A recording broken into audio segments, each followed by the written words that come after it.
રાજ્યમાં ભર ઉનાળે માવઠાની મોકાણ આગામી 4 દિવસ ગાજવી સાથે કમોસમીની આગાહી કરવામાં આવી છે। 8 મે સુધી રાજ્યમાં પ્રી મોન્સૂન એક્ટિવિટી સર્જાશે। રાજસ્થાન પર સર્જાઈ છે cyclonic circulation system. Cyclonic circulation સિસ્ટમને પગલે કમોસમીની આગાહી વ્યક્ત કરાઈ છે। સૌરાષ્ટ્ર કચ્છમાં હળવાથી મધ્યમ વરસાદની શક્યતા છે। 40 થી 60 કિલોમીટર પ્રતિ કલાકની ઝડપે પવન ફૂંકાઈ શકે છે। આજ અને આવતીકાલે કેટલાક જિલ્લાઓમાં ગાજવીજ સાથે કરા પડવાની પણ શક્યતા છે। 7 અને 8 મે દરમિયાન કેટલાક સ્થળોએ ભારે વરસાદના પણ એંધાણ છે।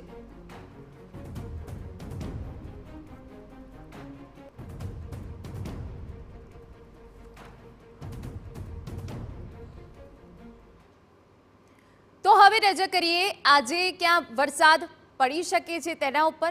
તો બનાસકાંઠા, પાટણ, મહેસાણા, સાબરકાંઠા, અરવલ્લી, મહીસાગર, પંચમહાલ, દાહોદ, વડોદરા, છોટાઉદેપુર, ગીર સોમનાથ, અમરેલી, ભાવનગર, મોરબી, ભરૂચ, નર્મદા, સુરત, તાપી, નવસારી, ડાંગ, વલસાડ, દીવ દમણમાં માવઠાની શક્યતા છે। એટલે કે દક્ષિણ ગુજરાતમાં માવઠું પડી શકે છે।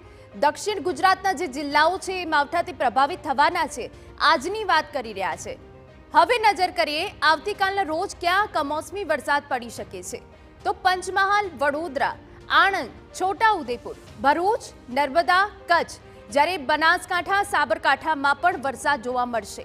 અરવલ્લી, મહીસાગર, દાહોદ, અમરેલી, ભાવનગર સહિતના વિસ્તારોમાં માવઠાની શક્યતા વ્યક્ત કરાઈ છે। એટલે કે આજથી લઈને 8 મે સુધી રાજ્યના અલગ અલગ જિલ્લામાં માવઠું પડી શકે છે, જે ખેડૂતોની મુશ્કેલીમાં વધારો કરશે।